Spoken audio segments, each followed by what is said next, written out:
customer service kicks in, and where I used to work for a congressman, and we had to take care of services that needed to be done and how to expedite it to help, like a person that I remember a person, I believe there was a bill that a military individual was needing to deserve, which is a widow mother, and she had back payments and she never got it from the government.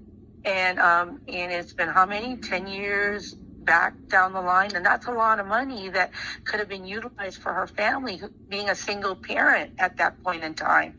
So, these are the things I was able to have the opportunity to help and be able to get a one lump sum payment from 10 years back, and being able to, and to see a happy face for them because they really deserve it.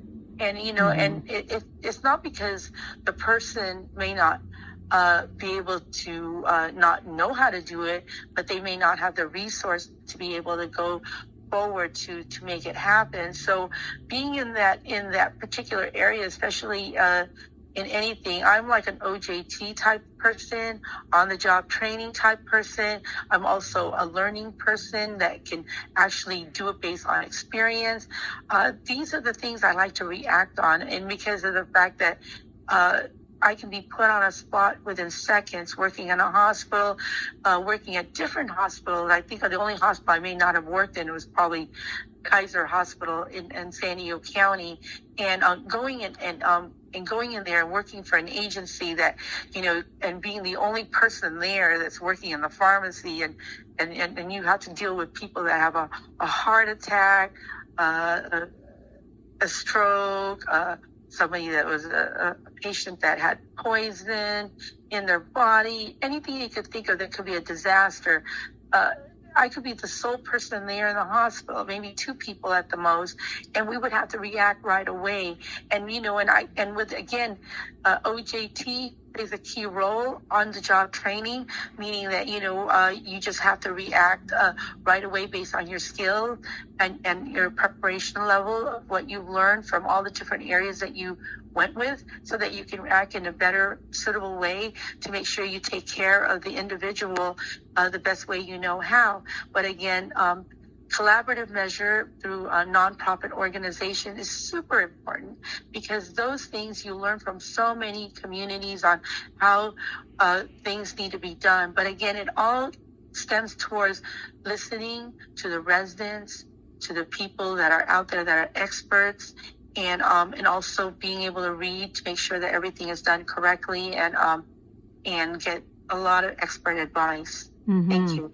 Well, for our viewers and listeners, we are talking to Marissa Acierto, soon to be a council member for National City Council District 3.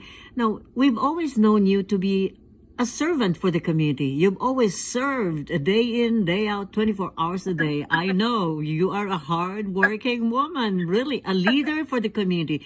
What made you decide to finally run for a council member for District 3? Awee, you're so right. This is such an eye-opening experience for me.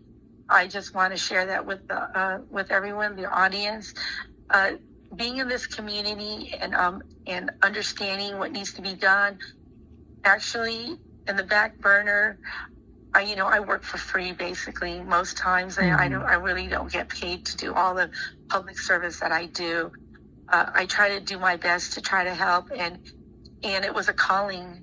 It was a calling for me to say, hey, Marissa, I think this is a time for you to get up there and make a difference, and try to share the knowledge that you have to make our community the best place we know how, to help the city of our city, which is National City, to make sure that it's okay.